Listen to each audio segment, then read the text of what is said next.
भी इमीडिएट उनका टास्क क्या होगा? अगले 2 दिन उनकी क्या भूमिका रहेगी? उनसे क्या अपेक्षित है? देखिए, अभी तो यहाँ पर जो स्वागत सम्मान होगा और औपचारिक तौर पर उन्हें कार्यकारी अध्यक्ष की जिम्मेदारी सौंपी जाएगी। उसके बाद खुद बीजेपी अध्यक्ष नड्डा और गृह मंत्री अमित शाह उनको ब्रीफ करेंगे, क्योंकि गृह मंत्री को भी संगठन चलाने का अनुभव है। वो लंबे समय तक वो भी अध्यक्ष रह चुके हैं और अब जेपी नड्डा भी उनको बताएंगे कि किस तरह से संगठन चलाना है। लेकिन इसके साथ साथ संगठन के जो प्रमुख पदाधिकारी हैं और अलग अलग प्रदेशों से जो लोग आएंगे, उनके साथ अभी अगले कुछ दिनों तक उनकी मुलाकातें होंगी। वो सबको पहचाने, सबके काम करने का तरीका जाने और संगठन की उनसे क्या अपेक्षा है वो उनको ब्रीफ किया जाएगा और उसके आधार पर उनको काम किया जाएगा। हालांकि अभी उनके रुकने की व्यवस्था को लेकर जो चर्चा आई तो उसमें तय किया गया, पहले तय था कि वो उनको कहीं अलग रोकने की व्यवस्था की जाएगी, लेकिन फिर एक मैसेज जाता कि बिहार से वो आते हैं और अगले एक ही दिन के बाद अगर वो बिहार सदन में नहीं रुकते, क्योंकि अब तक वो मंत्री होते हुए बिहार सदन में रुकते थे या विधायक होते हुए रुकते थे, तो कहीं गलत मैसेज ना चला जाए कि वो बिहार से करते हुए हैं। तो अभी कुछ समय तक बिहार सदन में वो व्यवस्था होगी, एक मैसेज जाएगा कि वो बिहार से लगातार जुड़े रहेंगे और अभी भी जुड़े हुए हैं। तो कुछ समय बाद जब उन्हें ब्रीफ कर दिया जाएगा तो उसके बाद उनके लिए अलग से दिल्ली में रहने की व्यवस्था की जाएगी, क्योंकि कार्यकारी अध्यक्ष हैं, काम का बोझ काफ़ी रहेगा, हर कोई उनसे मिलना चाहेगा और संगठन और आने वाले तस्वीरें सामने आ रही हैं यतेंद्र, जहां स्वागत हो रहा है औपचारिक तौर पर। वर्किंग प्रेसिडेंट की कुर्सी पर विराजमान हो चुके हैं नितिन नवीन और गृह मंत्री अमित शाह ने उनको साधुवाद देते हुए, बधाई देते हुए बड़े हर्षित रूप से उनको कहा कि उनको एक बहुत बड़ी जिम्मेदारी अब आगे निभानी है। जेपी नड्डा जी भी उनका स्वागत करते हुए हंसते हुए, कुछ तस्वीरें बहुत अच्छी, तरुण चुग वहाँ हैं, मौजूद हैं और कहीं ना कहीं एक खुशी ट्रांसफ़र ऑफ बैटन जिसको कहते हैं, पावर जो है या फिर रिस्पॉन्सिबिलिटी, वो दिख रहा है। गिरिराज सिंह वहाँ मौजूद हैं, धर्मेंद्र प्रधान मौजूद हैं, कई सारे बीजेपी के वरिष्ठ नेता वहाँ मौजूद हैं, रविशंकर प्रसाद वहाँ मौजूद हैं और सभी उनका स्वागत करते हुए, नितिन नवीन का स्वागत करते हुए वीरेंद्र तावड़े या विनोद तावड़े वहाँ मौजूद हैं, वो भी मौजूद हैं। तो कई सारे नेता वहाँ मौजूद हैं और बीजेपी के वो भी जिन्होंने संगठन के लिए बहुत काम किया है, जो संगठन से भी जुड़े हुए हैं, अपने अपने राज्यों में भी उन्होंने कार्यभार संभाला है यतेंद्र। और कहीं ना कहीं इस पूरे बीजेपी की वर्किंग को अब क्या रिवैम्प किया जाएगा, कितना समय इनके पास होगा एज कार्यकारी अध्यक्ष, जिससे पहले कि वो राष्ट्रीय अध्यक्ष बन जाते हैं, क्या उसका भी एक टाइमलाइन है?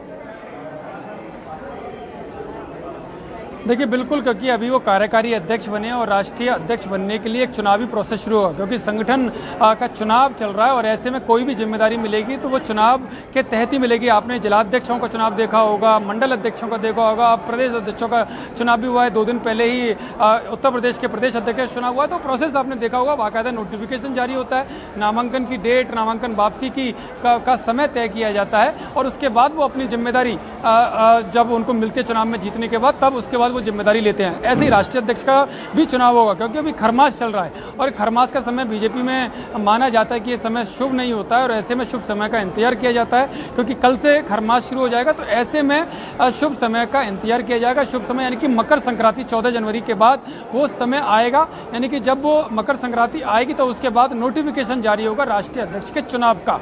राष्ट्रीय अध्यक्ष के चुनाव का करीबन 5 से 6 दिन का समय दिया जाएगा। उसमें नॉमिनेशन की डेट दी जाएगी, नॉमिनेशन की वापसी की डेट दी जाएगी और उसके बाद चुनाव कराया जाएगा अगर एक से ज़्यादा आवेदन आते हैं। हालांकि परंपरा यही रही है कि एक ही आवेदन रहेगा, सर्वसम्मति से बिना किसी विरोध के चुनाव संपन्न कराने की परंपरा रही है और यही परंपरा आगे भी अपनाई जाएगी। तो नितिन नवीनी जो सूत्र दावा करें, नितिन नवीनी जब प्रोसेस शुरू होगा तो वो अकेले एकमात्र उम्मीदवार होंगे जो बीजेपी अध्यक्ष के लिए, उस पद के लिए नामांकन करेंगे और जब कोई दूसरा नामांकन नहीं आएगा तो उनको निर्विरोध चुनाव उनका मान लिया जाएगा। और उसके बाद एक प्रोसेस होता है कि राष्ट्रीय परिषद, क्योंकि बीजेपी का जो संविधान है उसमें राष्ट्रीय परिषद की अनुमति यानी कि राष्ट्रीय परिषद की सहमति, अनुमोदन मिलना जरूरी होता है, वो अनिवार्य होता है। तो फरवरी या मार्च में राष्ट्रीय परिषद की बैठक बुलाई जाएगी और उसमें सर्वसम्मति से राष्ट्रीय परिषद की मोहर उसमें लगवाई जाएगी और वो फिर पूर्णकालिक तौर पर अध्यक्ष मान लिए जाएंगे। ये बीजेपी का संविधान है। तो यानी कि आप मान के चलिए जो नई टीम बनेगी उसमें 3 महीने से लेकर 5 महीने तक का समय बन सकता है जब वो पूर्णकालिक अध्यक्ष के तौर पर अपनी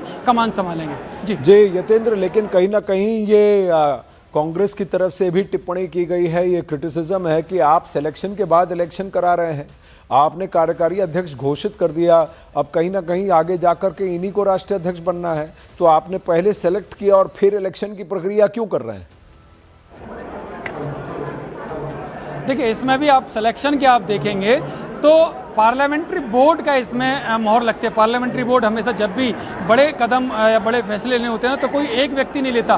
प्रधानमंत्री नरेंद्र मोदी नहीं लेते या बीजेपी अध्यक्ष जेपी नड्डा नहीं लेते। उसमें जो पार्लियामेंट्री बोर्ड के मेंबर होते हैं वो अलग अलग प्रदेशों से आते हैं, अलग अलग जगहों से वो नेतृत्व करते हैं, तो वो लोग लेते हैं। उन सबका कलेक्टिव जो मैसेज होता है, जो डिसीजन होता है, वो पूरी पार्टी उसको फॉलो करती है और ये कार्यकारी अध्यक्ष है। इसी वजह से अभी उनको पूर्णकालिक अध्यक्ष नहीं बनाया गया, क्योंकि संगठन चुनाव के तहत पार्लियामेंट्री बोर्ड भी फैसला नहीं कर सकता। वो केवल कार्यकारी अध्यक्ष के नाते, क्योंकि समय ज़्यादा हो रहा था, खरमास कल से शुरू हो रहा है, तो ऐसे में एक वैकल्पिक व्यवस्था होनी चाहिए जो फैसले लेने के लिए अधिकृत हो। तो ऐसे में नितिन नवीन को कार्यकारी अध्यक्ष बनाया गया है। और अब जब चुनाव प्रोसेस शुरू होगा, वो मकर संक्रांति के बाद होगा, तो बाकायदा जो लोकतांत्रिक प्रक्रिया होती है चुनाव की, उसी प्रक्रिया के तहत बीजेपी अध्यक्ष का चुनाव किया जाएगा।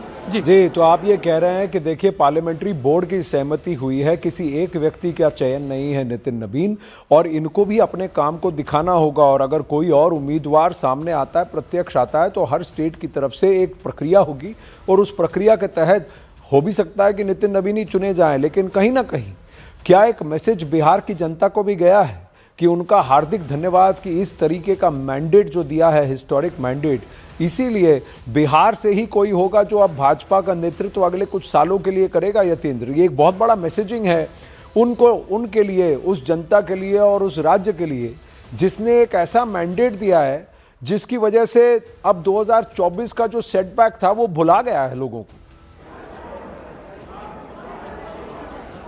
देखिए आनंद, जब राष्ट्रीय अध्यक्ष के लिए चुनावी चर्चा चल रही थी, यानी कि अलग अलग नेताओं से बातचीत की जा रही थी, अलग अलग प्रदेशों में बातचीत की गई, पार्लियामेंट्री बोर्ड से भी बात की गई, तो क्षेत्र और कास्ट, इन दोनों चीज़ों को बेहद ध्यान में रखा गया। लेकिन संघ का जोर था, जब संघ से बात की गई कि कास्ट पर फोकस ना किया जाए, क्षेत्र पर जरूर फोकस हो सकता है। और पूर्वांचल जब ध्यान में आया कि पूर्वांचल को, यानी कि पूर्वी भारत एक ऐसा क्षेत्र है जहाँ से अभी तक कोई भी कार्यकारी अध्यक्ष या अध्यक्ष नहीं हुआ, तो ऐसे में उस क्षेत्र को तरजीह दी जाए। आनंद, अगर आप संघ की प्रक्रिया को समझेंगे, संघ की रचना को समझेंगे, तो जहां अलग अलग संगठन, जितने भी संघ परिवार के संगठन हैं, वहां पर जब भी राष्ट्रीय अध्यक्ष का चुनाव होता है तो हमेशा एक नए क्षेत्र का चुनाव होता है। हालांकि ये बड़ा संयोग है कि जेपी नड्डा जो अभी वर्तमान में अध्यक्ष है वो हिमाचल से आते हैं, लेकिन उनका जो बड़ा समय बीता है वो अपने पिता के कारण वो बिहार में बीता है, यानी कि उनका भी बिहार से संबंध रहा है। लेकिन टेक्निकली पूर्वी भारत से कोई भी अध्यक्ष अभी तक नहीं हुआ, तो इस बार जरूरी था कि इस क्षेत्र को भी प्रतिनिधित्व दिया जाए, क्योंकि साउथ हो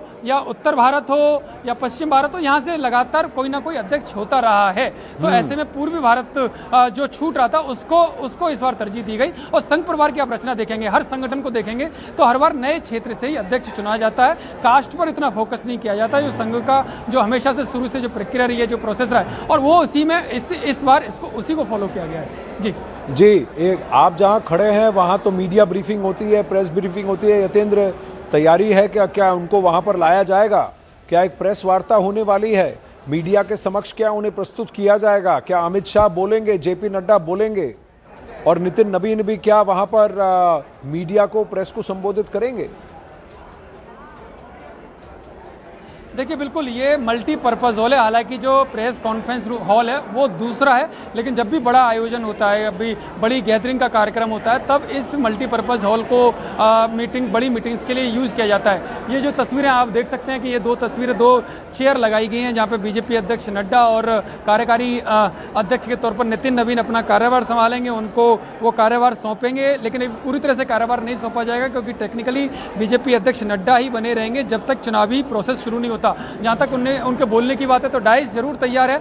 तो माना यह जा रहा है कि मीडिया के सामने बीजेपी अध्यक्ष नड्डा, गृह मंत्री अमित शाह और बाद में नितिन नवीन को भी बोल सकते हैं, अपने कार्यकर्ताओं को, पूरी पार्टी के वर्कर्स को एक बड़ा मैसेज यहां से दिया जा सकता है। और इसके अलावा अभी भी, क्योंकि यहां पर अभिनंदन समारोह यहां पर अलग से होगा और बाकायदा उनका स्वागत यहां पर औपचारिक तौर पर किया जाएगा, क्योंकि अभी तक औपचारिक स्वागत नहीं हुआ। उनका रिसीविंग जरूर उनकी हुई है, रिसीव उनको किया गया, लेकिन एक बड़ा औपचारिक स्वागत समारोह यहाँ पर किया जाएगा। तो उसकी तैयारी आप देख सकते हैं। पूर्व केंद्रीय मंत्री डॉक्टर हर्षवर्धन यहाँ पर हैं। उसके अलावा जो छत्तीसगढ़ से सांसद हैं, छत्तीसगढ़ सरकार में मंत्री रहे हैं, अग्रवाल, वो भी यहाँ पर हैं। और इसके अलावा जो बिहार के पूर्व प्रदेश अध्यक्ष हैं जायसवाल, वो यहाँ पर है। रमेश बुदूड़ी पूर्व सांसद हैं। यानी कि सब इंतजार कर रहे हैं कि कब वो अंदर आएंगे और कब वो स्वागत की परंपरा की जो शुरुआत है वो शुरुआत होगी। यानी कि अब बीजेपी मुख्यालय में वो जरूर मौजूद है, लेकिन मल्टीपर्पज़ हॉल जहाँ पर उनका अभिनंदन समारोह रखा गया है, जहाँ पर हो सकता है कि वो अपने वर्कर्स को मीडिया के माध्यम से अपने कार्यकर्ताओं को संबोधित करें,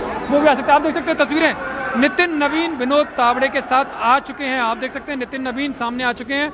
गृह मंत्री अमित शाह, बीजेपी अध्यक्ष नड्डा नहीं है, केवल विनोद तावड़े उनके साथ आए हैं। तरुण चुग उनके सामने है। दुष्यंत गौतम जो दलित चेहरा है वो उनके साथ हैं। इसके अलावा आप देख सकते हैं उनका स्वागत औपचारिक तौर पर पूर्व केंद्रीय मंत्री डॉक्टर हर्षवर्धन कर रहे हैं। ओम प्रकाश धनखड़ जो हरियाणा बीजेपी के अध्यक्ष रहे हैं, ओम प्रकाश धनखड़ हैं जो हरियाणा के पूर्व प्रदेश अध्यक्ष रहे हैं, जाट समुदाय से आते हैं, वो यहाँ पर हैं। इसके अलावा जायसवाल भी लाइन में लगे हुए हैं। यानी कि आप एक कॉम्बिनेशन देखिए आनंद, ये किसी का भी ध्यान नहीं जाएगा।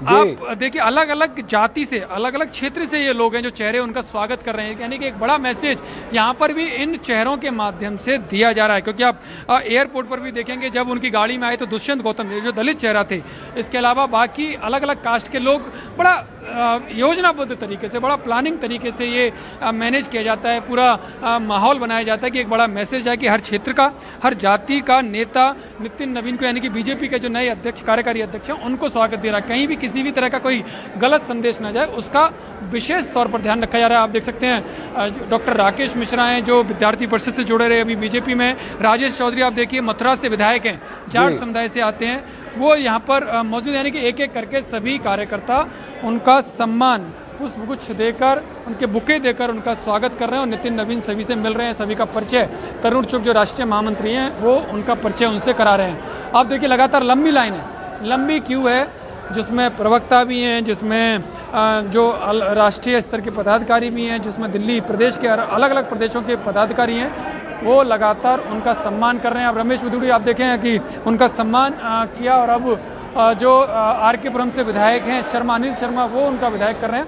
यानी कि एक के बाद एक अलग अलग क्षेत्रों के, अलग अलग जातियों के नेता क्रमबद्ध तरीके से लाइन लगाकर अपने नए कार्यकारी अध्यक्ष का अभिनंदन समारोह कर रहे हैं। और ये मीडिया की मौजूदगी में सब कुछ हो रहा है। हालांकि पहले माना जा रहा था कि 2 चेयर लगाई गई हैं तो उसमें बीजेपी अध्यक्ष जेपी नड्डा रहेंगे, गृह मंत्री अमित शाह भी मौजूद रहेंगे, लेकिन उन्होंने गेट पर ही, जो बीजेपी मुख्यालय का जो मेन गेट है वहाँ पर ही उनको रिसीव किया, उनका भव्य तरीके से स्वागत किया गया। अब बारी है यहाँ पर मौजूद कार्यकर्ताओं की, यहाँ पर मौजूद नेताओं की, वो भी धीरे धीरे नितिन नवीन जो कार्यकारी अध्यक्ष बन चुके हैं उनका अभिनंदन, उनका स्वागत कर रहे हैं। और नितिन नवीन भी लगातार परिचय प्राप्त कर रहे हैं, कार्यकर्ता भी उनको अपना परिचय दे रहे हैं और लगातार हर कोई उनका स्वागत, जो भी जितने भी कार्यकर्ता बाहर से आए हुए हैं, हर कोई उनका स्वागत करने के लिए पंक्ति में लगकर लाइन पर एक एक करके आ रहे हैं। यानी कि बड़े सिस्टमेटिक ढंग से स्वागत हो रहा है। आनंद आप देखेंगे कहीं कोई हड़बड़ी नहीं है, कहीं कोई जो व्यवस्थाओं का कह सकते हैं कोई भी अव्यवस्था नहीं है। पूरा क्रमबद्ध तरीके से जो पार्टी ने तरीका मैनेज किया उस हिसाब से हैं।